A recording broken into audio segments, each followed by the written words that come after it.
दोस्तों नमस्कार। आज मैंने कहीं से कुछ एक चीज़ खोजा हूँ जिसको हम प्रॉमिस कहते हैं इंग्लिश में, हिंदी में वचन कहते हैं, प्रतिबद्धता,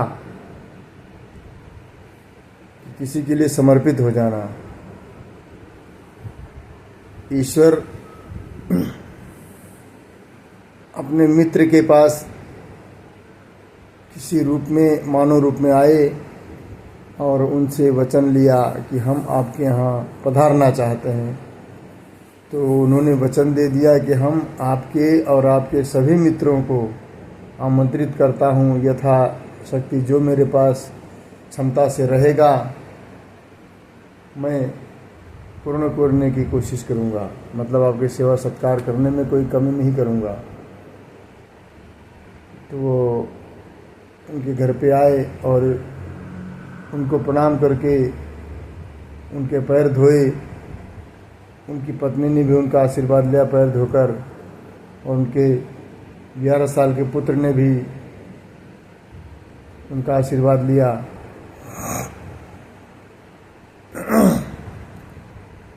तो उनके साथ एक शेर आया हुआ था। जब भोजन करने की बात आई तो उन्होंने कहा कि मेरा शेर तो, ये जो मेरे में सिंहराज हैं वो सिर्फ मानव के मांस से उनका पेट भरता है, ना कि किसी जानवर से। तो हस्तब्ध रह जाते हैं वो, क्योंकि उन्होंने बुलाया है तो उनको पूर्ण करना ही होगा। तो उन्होंने कहा कि महाराज हम उपस्थित हैं।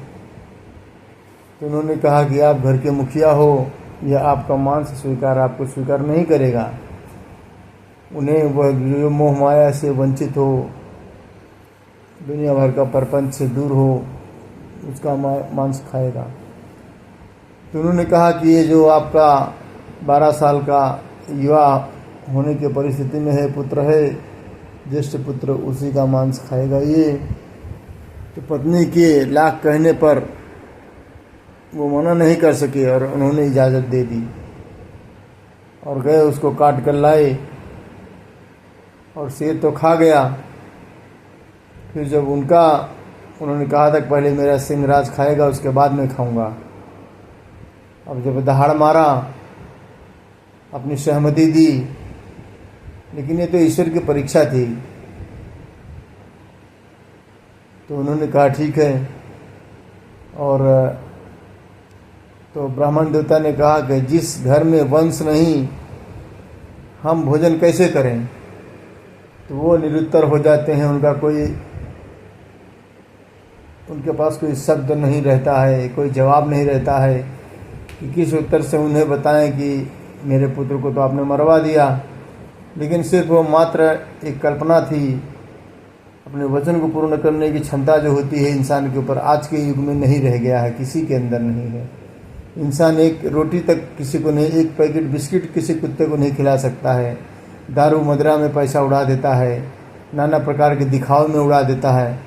आज देखा जाता है परितप्तमा में कि अगर शादी हो रही है तो शादी में मूल खर्च के अलावा सजावट और दिखावे की चीज़ों में बारात का, शादी का आधा का पैसा, कम से कम 40% पैसा व्यर्थ में खर्च किया जाता है। पहले लोग बर्तन मांग कर लाते थे, खाट लाकर मांग कर लाते थे। विवाह शादी ज़मीन पर बोरा बिछाकर बैठाकर पात में खिलाया जाता था। आज देखो तो दुनिया भर का आडंबर दिखाया जाता है और हर शादी कराने वाले मजबूर हो जाते हैं ये विधि अपनाने को। कितना भी गरीब से गरीब रहेगा, अपनी परिस्थिति, अपनी क्षमता, अपने औकात के हिसाब से करता है। ये लक्ष्मी का दुरुपयोग है। इंसान मजबूर है परिस्थिति में एक दूसरे के प्रति बराबरी करने के चक्कर में। हाँ, तो मैं ये कहना चाहता था, जब वो ये हुआ कि नहीं करेंगे, तब दोनों पति पत्नी एकदम निराश हो जाते हैं कि अब क्या करें। पुत्र भी गया और प्रभु की ब्राह्मण भी अगर बिना खाए, बिना नाश्ता किए यहाँ से गए तो भी पाप लगेगा हमें। तब वो हाथ जोड़कर उनके चरणों में नतमस्तक हो जाते हैं कि हे नारायण, अब आप ही हमारी रक्षा कीजिए और हमें मार्गदर्शन दीजिए।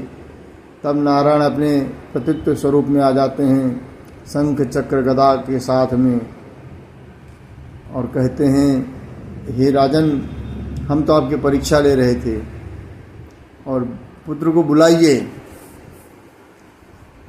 तो सिंह ही की तरफ देखने लगे। सिंह भी अपने प्रतिरूप में इंसान के रूप में आ गए, जैसे कि हम लोग बहुत छवि पिक्चरों में देखते हैं कि डायरेक्टर अपने हिसाब से उनको प्रतिरूप देते हैं, तो वो आते हैं और वही बुलाते हैं बेटे का नाम लेकर, और बेटा कमरे में से उठकर आता है, दौड़कर गले लग जाता है। तो अपने वचन को आज के युग में क्षमता नहीं है, न वही वैसा कोई मांगता भी नहीं है, लेकिन बहुत सारे रूप में आते हैं देवता। श्री कृष्ण भगवान के जो ये संत लोग घूमते हैं खजड़ी बजाते हुए, जैसे ऐसे करते हैं ना, और ऐसा कुछ रहता है, झंझना जैसा बजाते हैं, राम कृष्ण हरि राम कृष्ण हरि। भाई उनके दर्शन पाकर तो एकदम आत्मा तृप्त हो जाती है। जय माता दी।